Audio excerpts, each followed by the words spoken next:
വളരെ പ്രയാസകരമായ ഒരു സാഹചര്യമാണ്. 3 പേര് മരിച്ചു എന്നുള്ള വിവരമാണുള്ളത്. ഇപ്പോൾ മെഡിക്കൽ കോളേജിലെ എല്ലാവിധ സംവിധാനവും വളരെ സജീവമായി തന്നെ ഇവിടെ ഇടപെടുന്നുണ്ട്. ബാക്കി പരിക്ക് പറ്റിയവരെയൊക്കെ വളരെ നന്നായി തന്നെ ഡോക്ടർമാർ, അതും സീനിയർ ഡോക്ടേഴ്സ് എല്ലാവരും ഇവിടെ വന്നിട്ടുണ്ട്.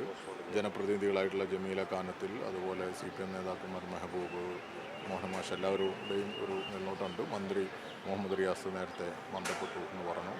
എല്ലാവരും ശ്രമിക്കുന്നുണ്ട് വേറെ വലിയൊരു അപകടത്തിലേക്ക് പോകാതെ ഇപ്പോൾ ഈ പരിക്ക് പറ്റിയവരെയൊക്കെ നല്ല മികച്ച ഏറ്റവും വിദഗ്ധ ചികിത്സ തന്നെ ലഭിക്കാൻ ആവശ്യമായ ഇടപെടൽ ഇവിടെ മെഡിക്കൽ കോളേജിൻ്റെ ഭാഗത്തുനിന്നുണ്ട്. ഏതായാലും ഒരു ദാരുണമായ സംഭവമായിപ്പോയി.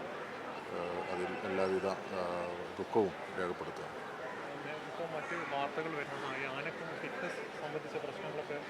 അതൊക്കെ നമ്മൾ ആദ്യം ഇതിൻ്റെ ഒരു അപകട സാഹചര്യം കഴിഞ്ഞിട്ട് പിന്നെ ആലോചിക്കേണ്ട കാര്യങ്ങളാണ്. മറ്റു കാര്യങ്ങളൊക്കെ അതിൻ്റെ ബന്ധപ്പെട്ടവർ പരിശോധിക്കട്ടെ. എന്നിട്ട് നമുക്ക് പിന്നെ പറയാം. ആശുപത്രിയിൽ നല്ല ചികിത്സാ സൗകര്യങ്ങൾ അവർക്ക് ലഭ്യമാക്കുന്നുണ്ട്. ആവശ്യമായ എല്ലാ ഇടപെടലുകളും നടത്തുന്നുണ്ട്. എന്ത് ആവശ്യവും ഇനി അപ്പുറത്ത് വേറെ എന്തെങ്കിലും ആവശ്യങ്ങളുണ്ടെങ്കിൽ അതിനനുസരിച്ച് ഇടപെടും എന്ന് ഗവൺമെൻറ്റിൻ്റെ ഭാഗത്തു നിന്നുള്ള ഉറപ്പുണ്ട്. MLA മാരൊക്കെ ഇവിടെ തന്നെ ഉണ്ടല്ലോ.